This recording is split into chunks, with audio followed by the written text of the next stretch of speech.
जनवरी बीतने को है और यूक्रेन ने युद्ध के साथ साथ सर्द मौसम से लड़ने में भी कामयाबी हासिल कर ली है। रूस को उम्मीद थी कि ठंड में यूक्रेन घुटने टेक देगा, मिसाइलों के ताबड़तोड़ प्रहार और बिजली संकट से यूक्रेन हार मान लेगा, लेकिन ऐसा नहीं हुआ।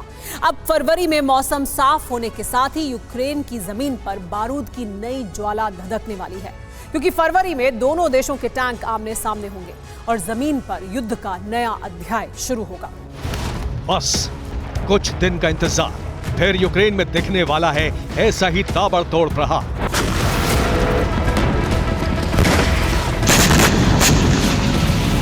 वॉर जोन में जमीन को दहलाने वाले युद्ध की तैयारियां शुरू हो चुकी हैं। यूक्रेन को इंतजार जरूर करना पड़ रहा है, लेकिन जल्द ही नेटो देशों से घातक टैंकों की सप्लाई शुरू होगी और रूस को चुनौती देने के लिए पश्चिमी देशों के टैंक युद्ध भूमि पर उतरेंगे।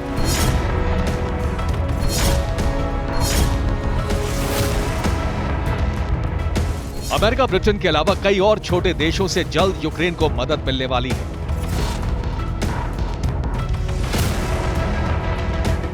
जिसमें पहला नाम स्वीडन का है। स्वीडन यूक्रेन को सैन्य सहायता भेजेगा। स्वीडन आर्चर आर्टिलरी सिस्टम देगा, गोला बारूद के साथ आर्मर्ड व्हीकल भी देगा।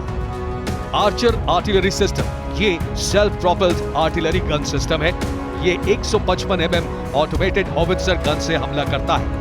ये 30 किलोमीटर दूर तक मार करता है।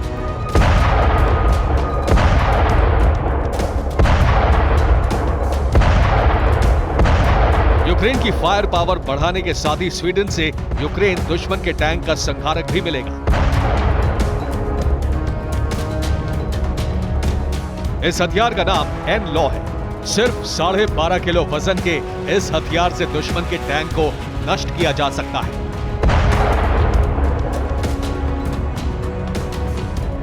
इस पोर्टेबल हथियार से फायर होने वाली मिसाइलें अपने टारगेट का पीछा करके उसे नष्ट कर देती हैं।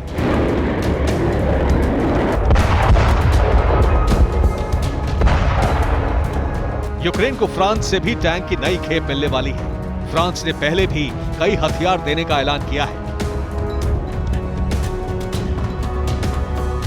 एस्टोनिया से भी यूक्रेन को बड़ी सैन्य मदद मिलने वाली है, जिसमें हॉवित्जर और ग्रेनेड लॉन्चर्स और गोला बारूद शामिल है।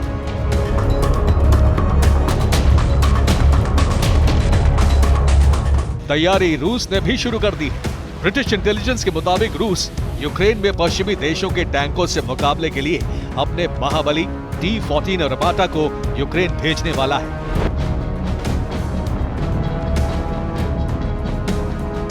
T-14 आर्माटा टैंक पूरी तरह से डिजिटल उपकरणों से लैस है। ये बिना क्रू की मौजूदगी में भी अपने टारगेट को खोजकर बर्बाद कर सकता है।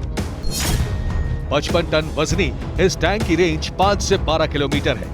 T-14 आर्माटा टैंक में एक बार में 42 गोले रखे जा सकते हैं। इस टैंक में 3 क्रू सदस्य एक अभेद्य कवच वाले केबिन में बैठते हैं। इस टैंक के स्टील आर्मर पर किसी तरह के धमाके का असर नहीं होता है। इसमें computerised monitor system, radar system रहता है। टैंक पर Hellfire, TOW, javelin, spike, Brimstone जैसे एंटी टैंक गाइडेड मिसाइल काम नहीं करती। ये टैंक दुश्मन के प्रहार को दूर से ही पहचान लेता है और अपनी दिशा बदल लेता है। इसीलिए इस टैंक को पूरी तरह से सुरक्षित माना जाता है। पिछले दिनों डोनेट्स्क में आर्माटा ने अपनी ताकत का प्रदर्शन किया था। आर्माटा टैंक से एंटी एयरक्राफ्ट मिसाइल को भी फायर किया जा सकता है, जो दुश्मन के लो फ्लाइंग ऑब्जेक्ट्स जैसे हेलीकॉप्टर या छोटे ड्रोन को मार गिराने में सक्षम है।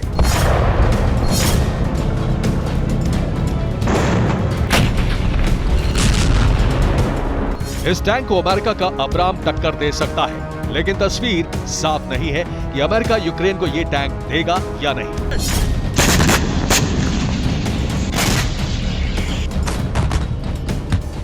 फिलहाल ब्रिटिश चैलेंजर 2 जरूर गेम चेंजर बन सकता है, लेकिन ये सब ऐलान अभी तक कागजों पर है। यूक्रेन की जमीन पर टैंकों को उतरने में कितना वक्त लगेगा, कहा नहीं जा सकता। Bureau report, TV9, Bharatvarsh.